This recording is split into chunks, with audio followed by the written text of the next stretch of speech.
everyone, and welcome to Horrorific Chats. In this segment, we talk to independent writers and creators, learn a little bit more about them, and discuss their journey into horror. Tonight, we're joined by Tristan Hutchinson, who's been a regular contributor to the show. Tristan, very good to meet you. How's it going? Good. How are you? I'm fantastic. Having a busy weekend. I'm doing a lot of talking lately, so it's all fun.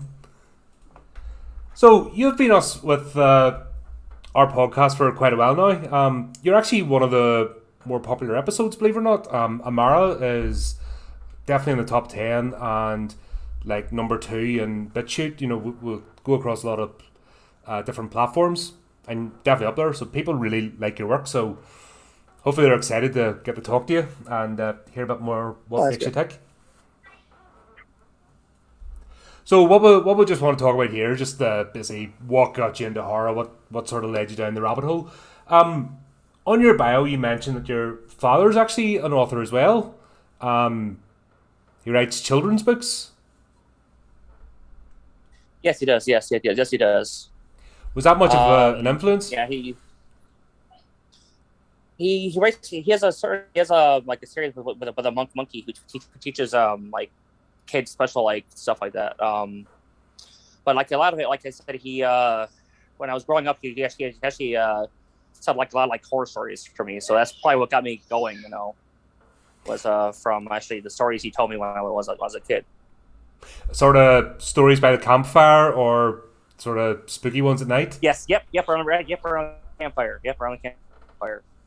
Fun enough, our buddy Adams just started a series, Fireside Frights, where basically trying to recapture that, you know, retell some of those stories that you would tell kids by the fire. You know, they're only a couple of minutes long and get a bit of a boo at the end of it.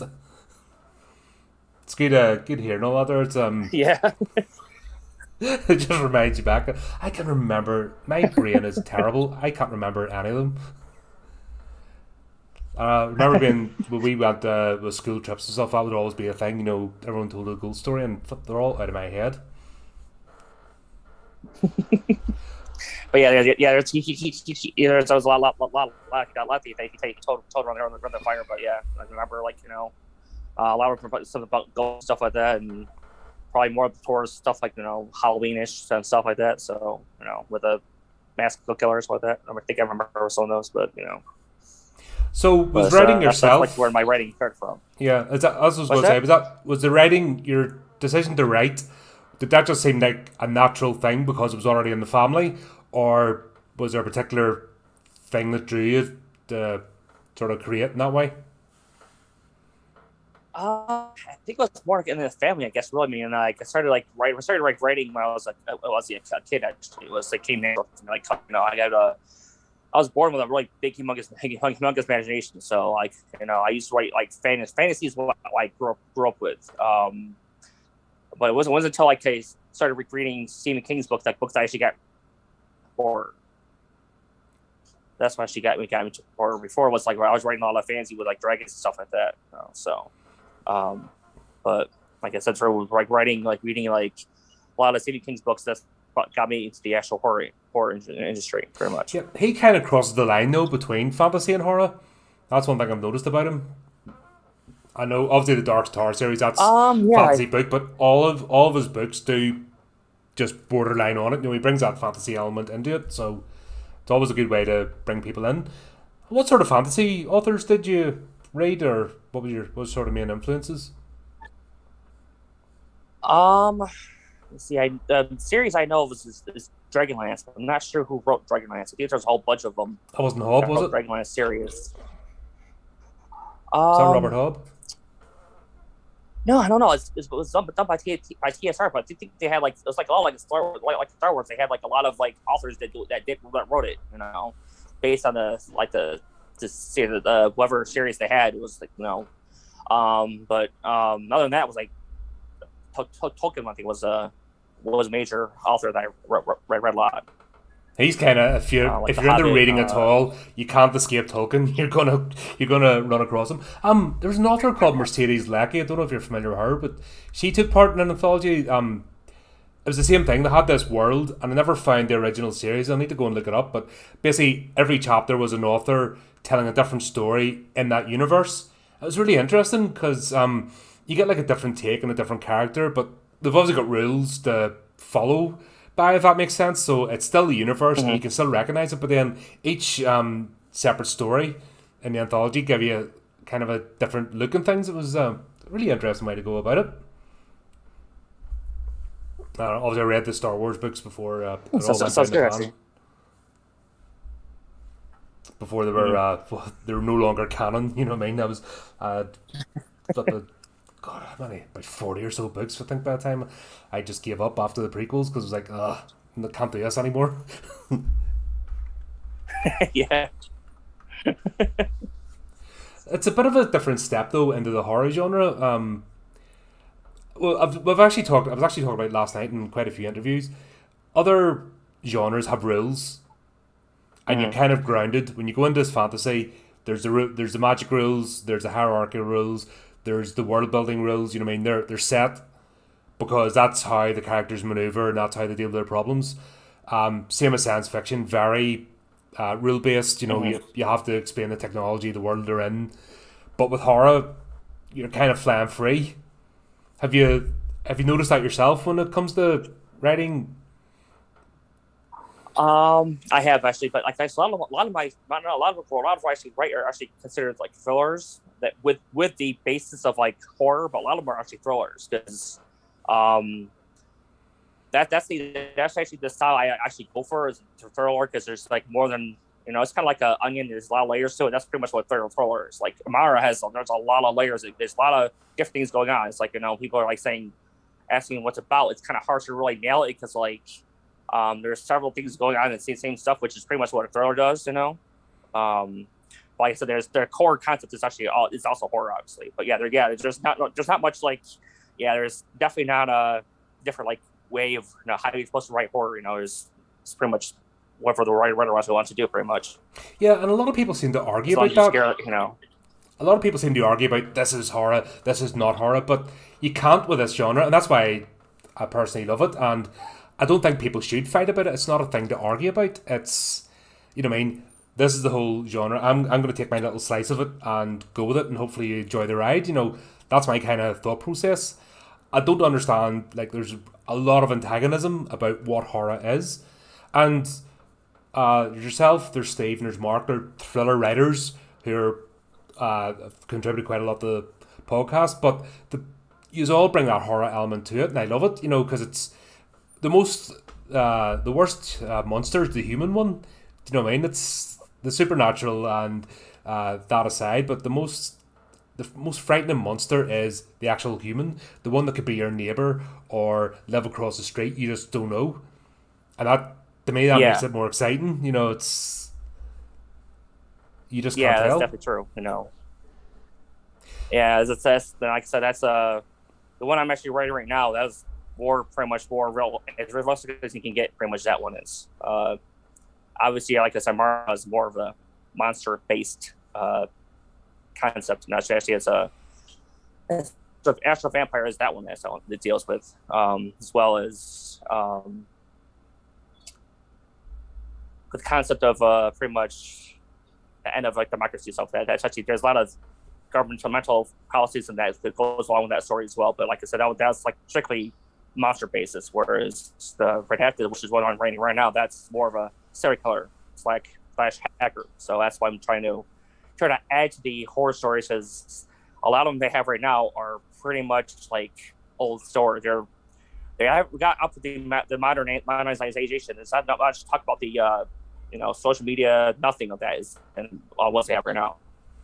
There's been a couple of attempts at it, but it's been you're right. They haven't really. I'm thinking of Unfriended, in the movie scene, but nobody's really delved into the horrors of social media, which is so present in our society. I've been privileged, obviously, to have read quite a bit of your recent work. Even though it's not released yet, it's very fast paced. I mean, you're almost going along at the same pace as the characters, which is really fantastic. Things are happening at the same time. So one character is coming into another scene that's just finished in real time. That's really clever, which I enjoy. But people would try and say that's not horror because it could come under. I mean, there's nothing wrong with crossing genres, I think. why do you think it is that people are so stuck No. that something must be one thing, it must fit in a box, when the whole art of storytelling is actually to break barriers and to get you to think and shake your world quite a bit? I don't understand the mind process. Have you encountered people that have maybe argued with you about it? I haven't really had too much people saying about it. That's the whole point. The whole purpose is to get people to read your stuff. So if you were to cross genres, you'll get more readers to you. Some people want the horror, other people want the actual some people actually want to know the backstory of the actual villain. They want to know about him, not just okay, he's killing. Why is he killing? Why do you want to do this? And that's what I'm. A lot of my stories actually. A lot of the stories I'm writing actually have the backstory for the actual villain. The villain actually is a character. As much as the main character is, he's just got just as much parts as the main character is. So. Well, that's always. But yeah, like I said, I haven't really. The best villains are the ones that believe in what they do and have a reason for it. You know what I mean? The mustache twirling villain is a thing of the 30s. You know what I mean? That's been long gone and it doesn't work. I'm just evil for the sake of it. It's only parody now. But the most frightening villain is the one that actually has purpose. They believe in what they're doing, and even worse, they believe in what they're doing's right. Do you know what I mean? That's always the worst thing. So to bring that into about what I've seen so far, I don't know the character of the main villain at the moment, but I'm looking forward to finding out, if that makes sense. And that's always good to be intrigued with that. Mara, he's evil because he wants to be. He doesn't. He thinks that what he's always doing is right. He wants to pretty much end life from as it is. That's and that's his way of doing it. That's it, pretty much. There's no, he doesn't care anything about anybody else, anybody's life or anything like that. So. God, here we've all had those Monday mornings, haven't we? You just wake up and you're like, end it all. Just thankfully, most of us don't follow through on it. Yeah. What has you're an independently published author? Is that correct? What's that again? Sorry. What's that? I said you're an independently published author. Is that right? You're not with a publisher. Yes, I am. Yeah. Yes. How have you found that journey, and what has it made? Because obviously you're not new to the writing scene. There's amazing support from your family, which is a great thing. So you kind of know the sort of industry. But what started your journey into independent publishing, and how have you found it? It's a little tricky at times. Because you're pretty much working. You're your own marketer, pretty much. You'll go for traditional. You already got a company that's been doing it for a long time, so they're already trying to get there are already people already that follow them. So they publish a book, they do your cover design, blah blah blah. You're automatically in the spotlight for people. If you do your starting out as I am, you're not in the spotlight at all. You pretty much have to show people that this is what I write. You gotta show your branding. You have to constantly do your own marketing to get the book out there to even get the audience, and even then it takes time. People aren't gonna just go buy your book for you have to pretty much show them that you got your skill, and unfortunately a lot of people don't. A lot of people think that self-published people are amateurs, and they just but some of them are actually they actually pay for an editor. They actually edit the books. They do all the proper stuff that all the authors that all the traditional authors do, but they just don't have an agent that comes up, because some people would rather have more control over their work. If I was interested in getting an agent, but the problem is that a lot of times once you get that one, you could lose a lot of rights. You can't I design my own covers because I'm a graphic designer, so I have the skill to do it. A lot of times once you become traditional published, you lose your own rights to do your own covers. They make it for you, and you just have to go along with that one. Other times they'll say what you can actually publish, what you can't publish. I like it this way, but I want it this way. It's this is not how it is. This is how the story is. The only way I was actually wanting to get an agent because I'm actually going to the film industry, which without the agent, you pretty much can't do anything with the larger production companies, which Amara would actually need a larger production company to actually make it, because there's so much super special effects that have to actually be made into it actually to make Amara happen. Mm-hmm. So yeah, it's a bit of a. But one thing I always say, just to make people, because obviously this is for their own as well, and people maybe coming into this who have maybe skirted around the debate. There's no definitive answer. You know, I mean, this whole series is about hearing people's experiences, so people can help make their own choice. And it doesn't mean what's right for you right now is going to be the same thing 5 years down the line. You know, or it doesn't mean it's the only option. That's I'm trying to get away from this whole antagonistic debate of what's right and what's wrong, because the important thing is the more people and voices we'll have out there creating, the better, because we've seen the large companies and they're just swallowing everything up, and media has just become so bland. You know, I mean, it's depressing. Hollywood, you know, any bookstore or airport. Pick up one book and you may as well pick up them all. It's all exactly the same. You know what I mean? It's just between different covers, but it's all written the same. It's the same sort of language. By the time it's heavily edited, you can almost guess the characters and who's going to do what. You know, it's really sad. And I'm a bit of a campaigner for let's get more voices out there, because we need it, or else we're going to lose something as a race, a human race. You know, storytelling is what makes us human. It's what separates us from the rest of the animal kingdom. So if we lose that, we're stuffed. Yeah, I agree. Like I said, I mean, that's the way things are going right now. It's kind of sad because like all Hollywood's doing is they're really doing is remaking the same stuff over and over again, because there's nothing original going made. There's nothing. Nobody's like, look, like I got this going. No, we're gonna go with this because you know it did well before, and like let's try to redo it, or you know whatever. Yeah, or the franchise. The franchise is the worst thing, because like how many sequels or spin-offs could we create out of this one idea? Just beat it to death, and it's like, oh, come on, man, give us a break. You know, it's actually a struggle for me to go to the cinema now. I have to really I know. It was like motivate myself to go, because it's like I know what I'm going to get in front of me. Yeah, I know. It's like you're saying, you know, just like end it now. Like, you know, end the kill. You know, he's dead. Just kill him off. You know, he's just end it. There's no way you can do stuff. You know, one more. We can get one more iteration out of this. Oh man, I agree. No, I mean, like, there's several like I can say like the not to make fun of anything, but you know, for the longest time, Scream was known for like their newest, like making things newest, you know. And I thought they were actually going to change up the newest one, but then they brought a little bit of the modernized stuff into that one. Like I was like, oh boy, they're actually going to do it. And then like they went back to the phone calls, I'm like, what? No, you know, like, come on, guys. There's more ways of stalking somebody than they're using the cell phones. Like go on to Facebook media, like, hello, I'm here, you know.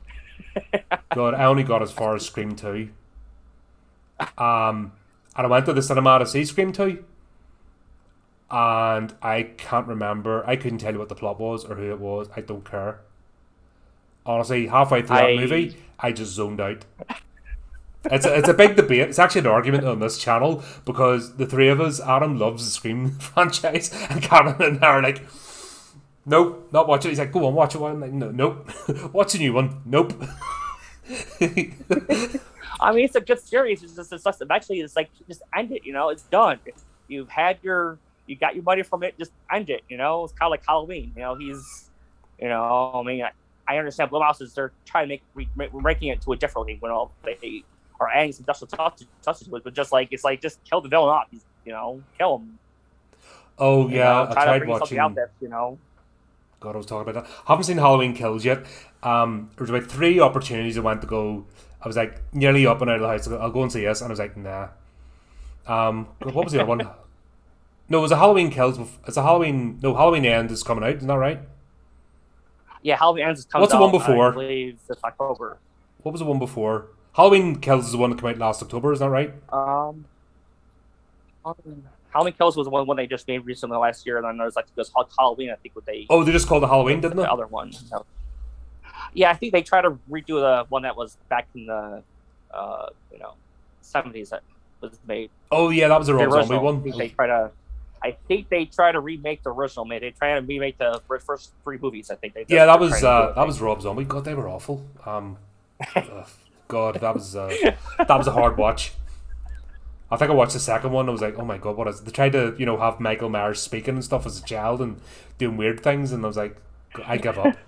I tried to actually, funny enough, I tried to watch Halloween Resurrections last night. I was going through Netflix and thought, let's give us a batch, because remember that was the one with Busta Rhymes in it. And it was supposed to be funny. I got the first like 5 minutes, Laurie Strode in the cell and hiding the drugs in the teddy bear, and I'm like, oh, I can't do this.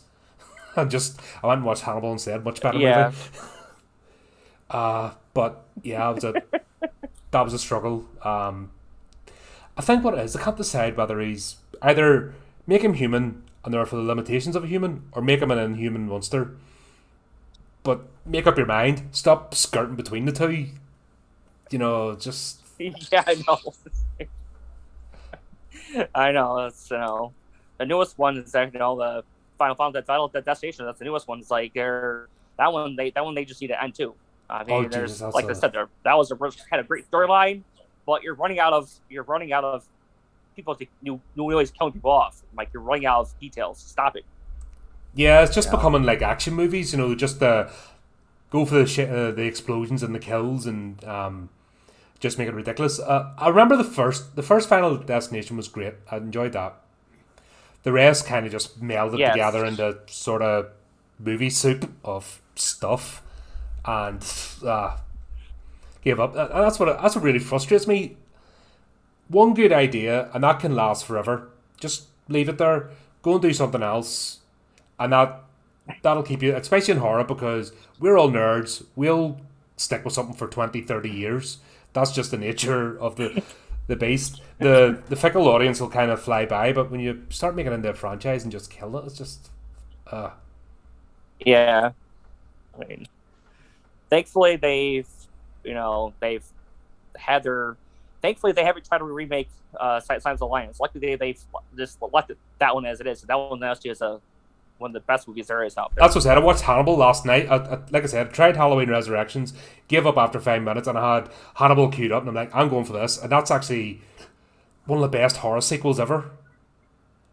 Like, the way, even though they had to change Jodie Foster, Julianne Moore, which was both great actresses, I've always had a soft spot for Jodie Foster, over the years, but Julianne Moore really pulled it off. Great setup for a movie. It followed on wonderfully. I wasn't a fan of Hannibal Rising. Was that the prequel? I think so. I don't think I watched that one. I think I watched Hannibal. I think I watched that one.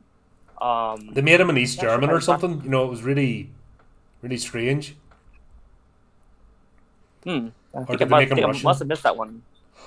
That one. I think you're in a good place. Don't go looking for it. Don't open that door. There's 2 movies, okay? That's it. Forget the rest. Because honestly, it was they made it a prequel. It was just awful. It was like destroyed his entire character. Oh no. Yeah, and I hate that. And there's too much of that. It's like they write themselves into a corner and then they just hit it with a hammer and hope something comes out and then destroy everything. You beat something with a hammer too much, it breaks. So actually, just we'll try and go back to writing again. How do you avoid, when you've seen all this here, the way the sort of mainstream does it? In fact, how are you going to protect your work if you're wanting Amara to become a movie? How are you going to stop that from happening? Or do you not care? Just get the money and run, and then dissociate yourself.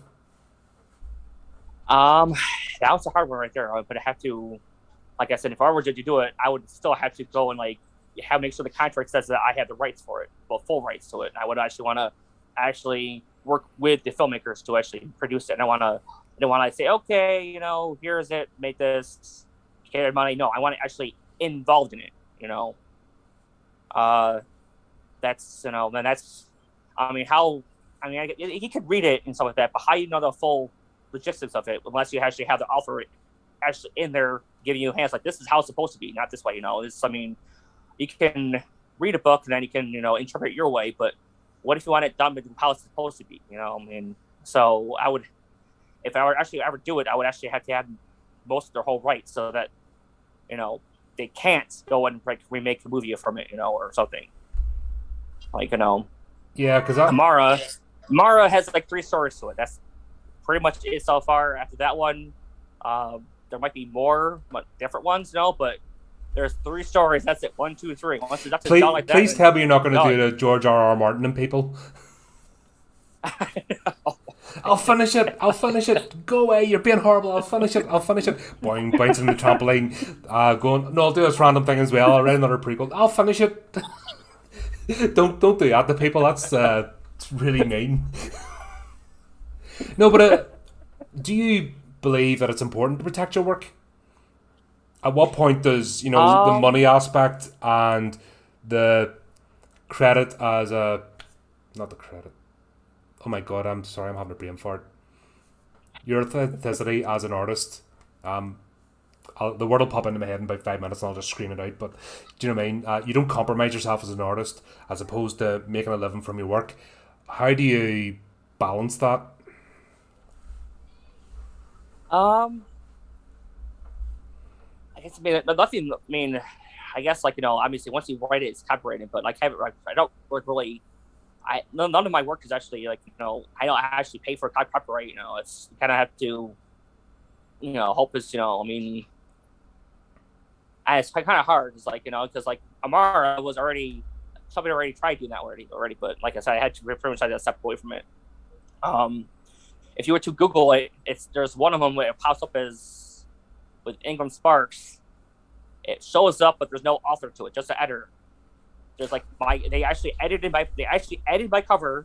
They removed my name on there, and there's no name for author. It's just out there, which is probably half the reason why I pulled it from the shelf. The original Amara cannot be found for much unless they actually have it. Like I said, but I tried calling Ingram Sparks, and they're to change it, and I'll say this is mine.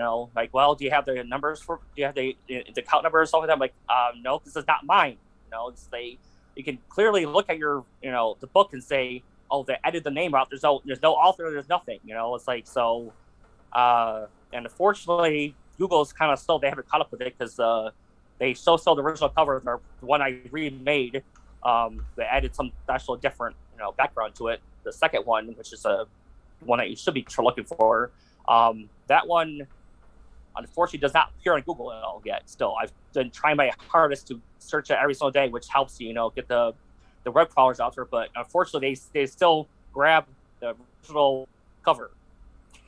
I don't know. Well, we have the proper links in the description for people to go and look at, and I make sure that we share out the proper one, because that's what it's all about. So keep in touch here, folks. We keep you right. We'll point you in the right place. Is that something you can go into? Because it's interesting. If that's your experience with a publisher, and it turned out to be, I'm guessing, a bit of a negative one. Is that something you can talk about, or is it a subject best left alone? What about Ingram Sparks? You mean about that publisher? You mean? Yeah. Are you referring to them, or like I said, I can go into a little detail, like I said, but I'm just interested in hearing your experience. Obviously, that didn't work out, and you're still having repercussions and problems. It'd just be interesting in how it all developed. But if that's something that you don't want to go into, there's no worries. I can go into it. Like I said, a lot of times people ask about Ingram Sparks, they should go through it. I say no, don't do it. If you're going to do it, go for Amazon. Why spend $80 to publish your work? Well, you can publish it through Amazon and Smashwords for free and do the same stuff. And like I said, in my terms, if you have a company that's willing to just roll under the belt that someone actually stole your work, they edited, they actually stole your work. You can tell because the cover is actually edited, it's cut. The accent being, I know how to do it. So I'm a graphic designer, so I know all that stuff. If I can find to fudge people's work, I could do that one, but don't do it because you're not supposed to. But even if you're a company that says, okay, we're willing to, if someone actually tells that one. If you're willing to do that, then what does that say about your company? Your so they actually charged you. They charged you. They charged me, but like I said, but if by some chance that book gets actually selling, I don't get any money from that book because it's not mine. Somebody else literally created an Ingram Sparks account and put my book on there. Oh, flip. Oh. Because I Google myself every day for the sake of getting more, actually that's the secret, Google yourself. If you wanna increase yourself, get a knowledge panel, all this other stuff, the secret is to Google yourself every day. Because that get the algorithm. web crawlers to find your stuff. God, I can barely stomach myself now without Googling myself as well. I have to look at myself every day. I don't want to start typing in the computer and seeing what other people say about me. Oh, say that shithead. Pretty much. I Google Amara and then my name all the time. I have a lot of hits from it all the time for doing that every single day because, like I said, it teaches them to go look for it. So that's the secret. If you want to get because a lot of people.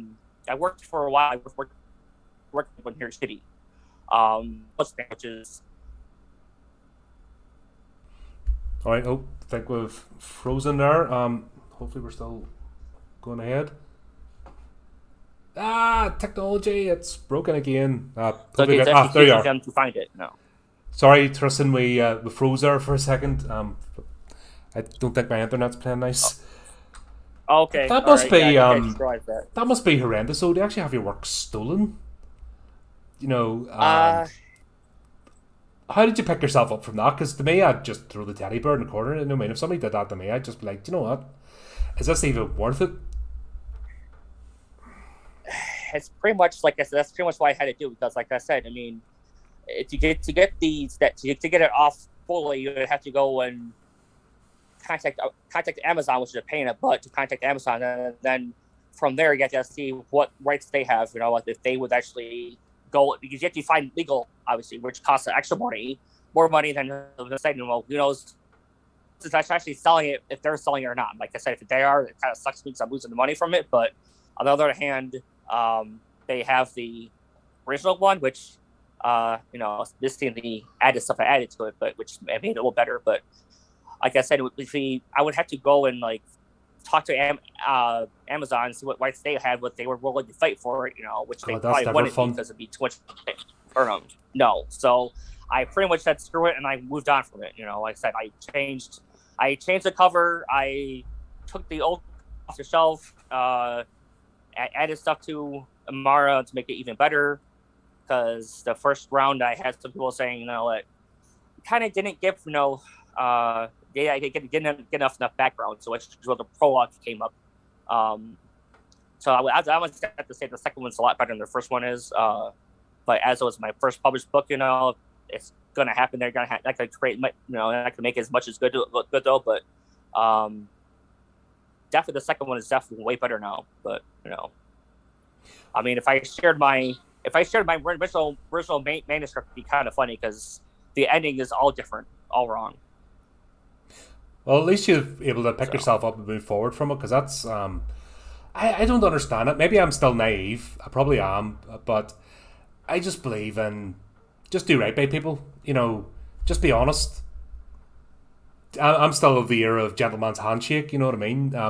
If you're going to go into business or work with someone, just be decent. You don't need to screw people over to get ahead. When there's somebody's especially hyper competitive people, they don't know when to switch it off. And they'll push you down the stairs, and people like that, I just can't be around for too long. Do you know what I mean? I try to get on with a lot of people. I treat everybody as an individual, but those sort that just can't always have to win at everything, I just find exhausting. But in terms of business, you know what I mean? You don't need the dirty tricks. There's enough of a customer base out there. There's a way to treat people right, and there's a way to collaborate. I love obviously we're working together for over a year now. I think we've been going for nearly 2 years now. But you're one of the first contributors to the show. Yeah. You know what I mean? So you've been involved. You've seen this podcast. And I'd like to think we'll have some integrity, and that was the word I was looking for. There you go, folks. You'd pop in eventually, but it's not hard to act with integrity. It's not hard just to be decent to people and then get people to be decent back. Yeah,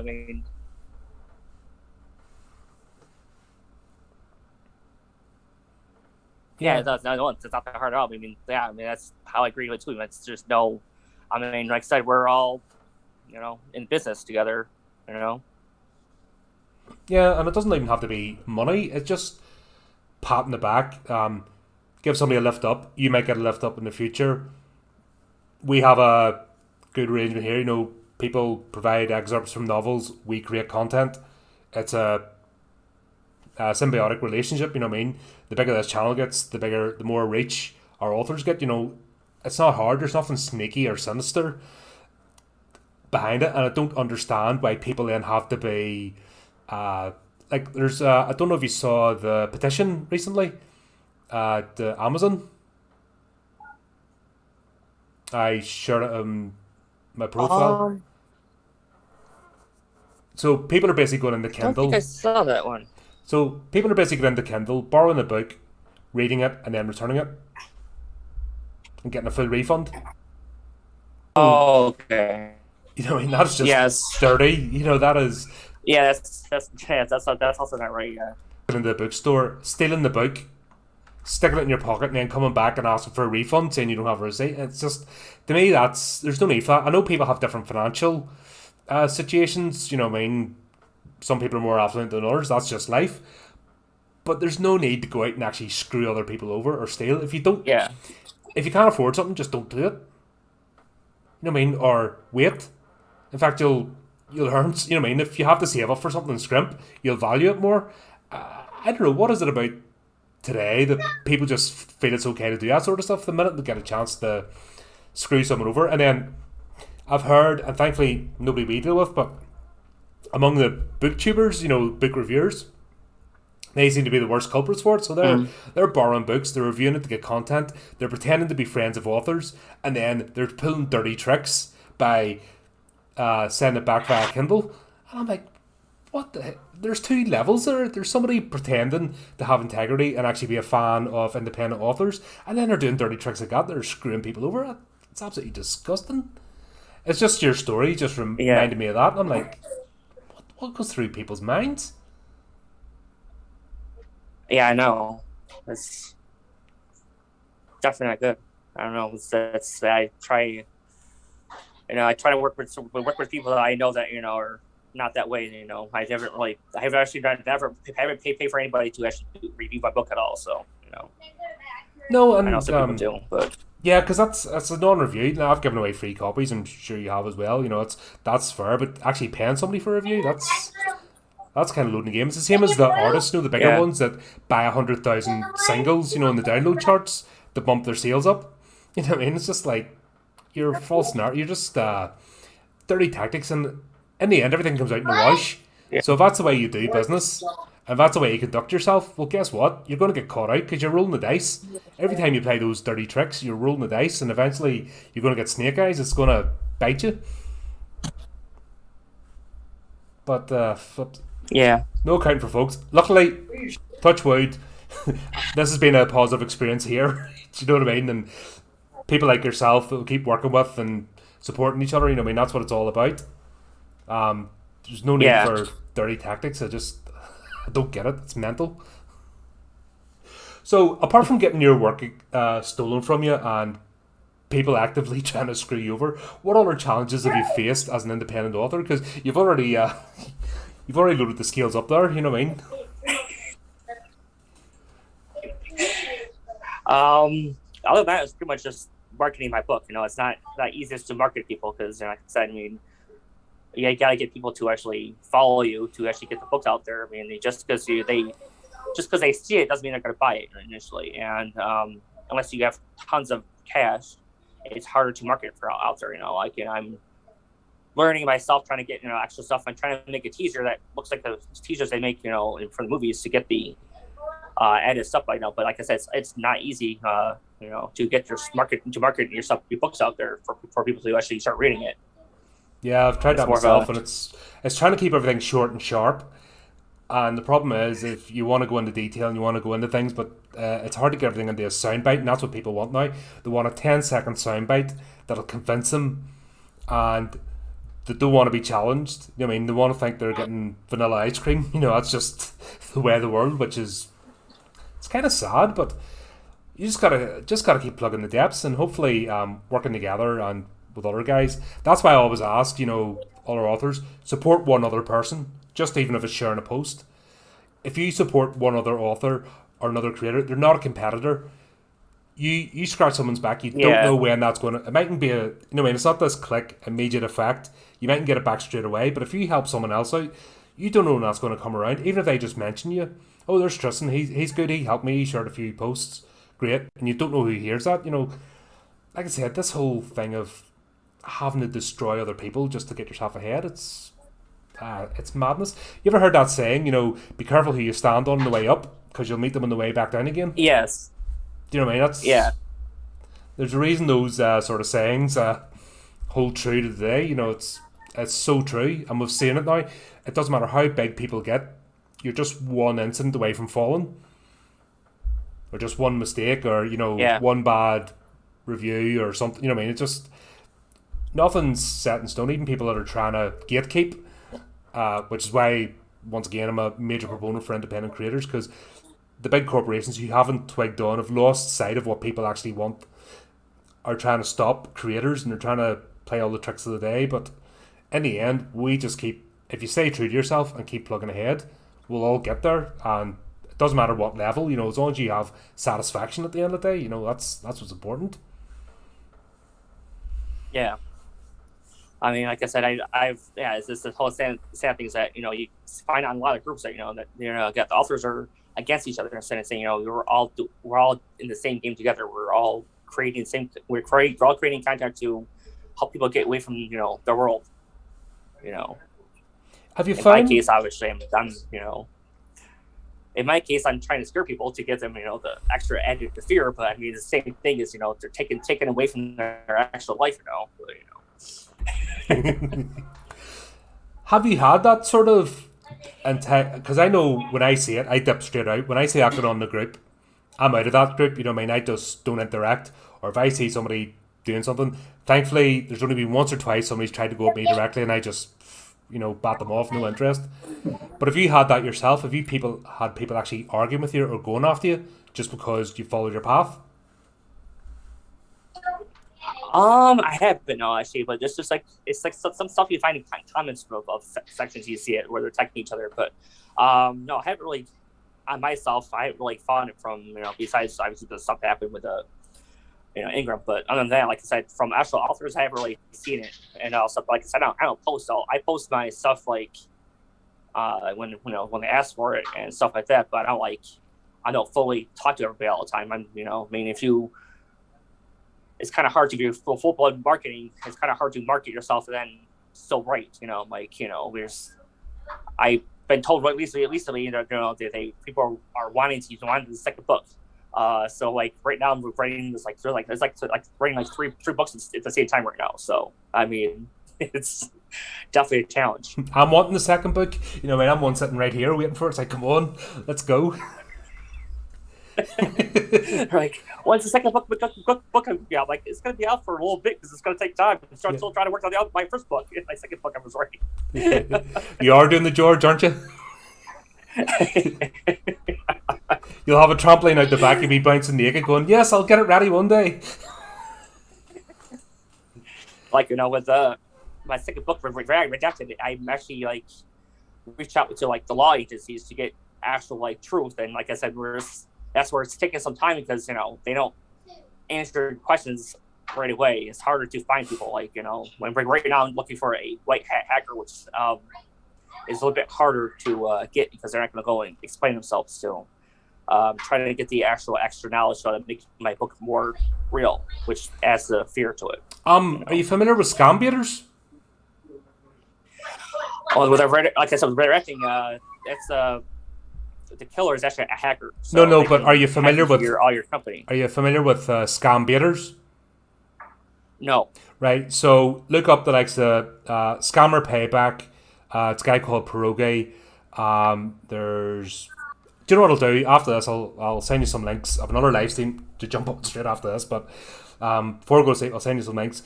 These are guys that basically the hack, but they're on YouTube and they're basically the sort of a lot of scam centers like the Amazon scam ad and the refund scams and all that, and they're busy taking down their computers.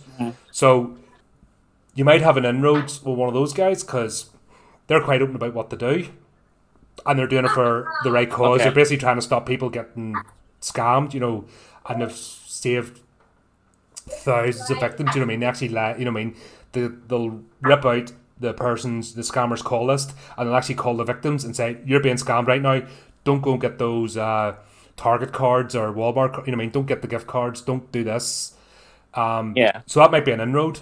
Go and talk to those guys, and I think Okay. they've got communities and all, so you can go on Discord or what's that other one? Twitch. So you can go on Twitch. You can Yeah, maybe Twitch, yeah. you can DM them and get a conversation going and explain what you're about. So rather than going for the guys that are doing things illegally, these guys, they kind of know when to draw the line, but they can talk to you about techniques.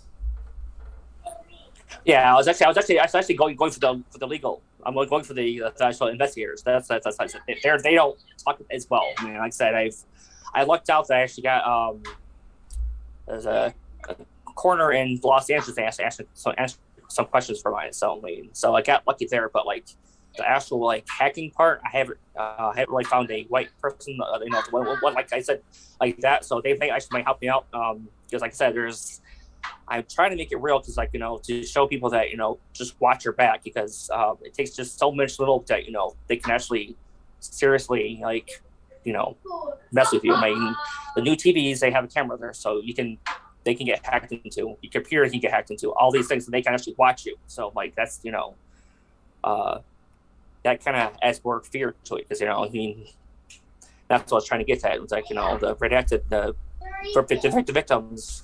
Especially it could be like a cat or mouse chase where there's no place for them to hide because they're everywhere they can be seen, watched. Yeah, because devices not every camera around. That's why I'm always willy-nilly. I try to keep sanitized devices, if that makes sense. So if this is actually a separate computer I do this stuff on. So somebody will ring me or message me and ask a question about something. I'm like, hold on, I need to go to my other computer. And I try not to have, because Google's the worst. It wants to link to everything. And it's like, do you want me to share your password with all devices? I'm like, no! Yeah, Don't do that. No, do I think Google no? Do you want me to save this password onto the cloud? I'm like, no! Unless somebody wants to break into my bank account and put some money in, when they maybe take pity on me. It's that's the whole problem. We got our smartphones and it's like they only realize how much with the hacking stuff like that. My voice is getting screwed up for some reason. With the hacking, it's like so much they can get into now with Siri and all that stuff. It's crazy. Yeah, and once again, why can't that be horror? Do you know what I mean? There's no reason. It's a pervasiveness into your life, so absolutely it can be horror. So explore it and be looking forward to checking that out. So Redacted's on the go. What else have you got in terms of projects? You said you've 3. Well, the second book of Amara. Well, that's what I'm working on right now. Like I said, that one has that series. There's 3 stories to it. There's that one, and then there's the third one, which I guess the third one. After I write the second one, I'll probably have more people wanting the third one because the second one I'll be ending with a major cliffhanger. So, which I tend to do a lot of times. I'm good at adding suspense to it stuff. So that's the one that people will probably be pushing me to the third one because I will be ending it in a really shocking way. The second one will be even worse than the first one. So. Fantastic. At least the first one, I gave a little backstory afterwards, gave a little extra stuff. But the second book is going to be ended right at the actual climax, right at the cliffhanger, and that's it. Be nothing else afterwards, just right there. Well, I'll tell you what, but definitely. And then I'm also writing a thriller/romance, which is about vampires, pretty much. So. All right, I'm thinking Pride and Prejudice versus Zombies. I don't know if you've seen that movie. I don't think I've seen it now. Matt Smith and oh god, was Richard Dawson that? I think Richard Dawson might have been in it. God, it's been years ago. Sorry, just thinking Pride and Prejudice versus Zombies. That was a mental movie. It was one I thought I was going to hate, and I actually really enjoyed.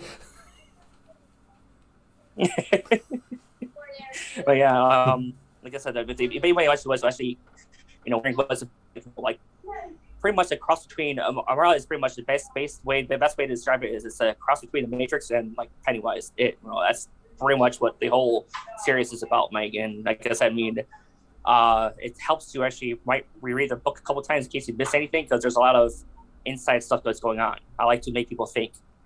So great, fantastic. Well, thanks very much for coming on board. Like I said, you've been with us for ages and it's been an absolute pleasure, and hopefully we'll continue on into the future, and really looking forward to your next work. Folks, make sure that you check the description. Sorry, I've written something else. Never mind, I'm just having a brain fart. Yep, make sure you check the description where you can follow Tristan, keep up with his works. Obviously, he's been featured in Horrorific Tales. Check those out. Great insight into what his works are, and make sure you buy his books, don't steal them. And yes, that's never good. No. And if you stay on, I'll be jumping on the Haunted Grove in about 10 minutes time. So until next time, folks, keep it creepy, keep it horrific.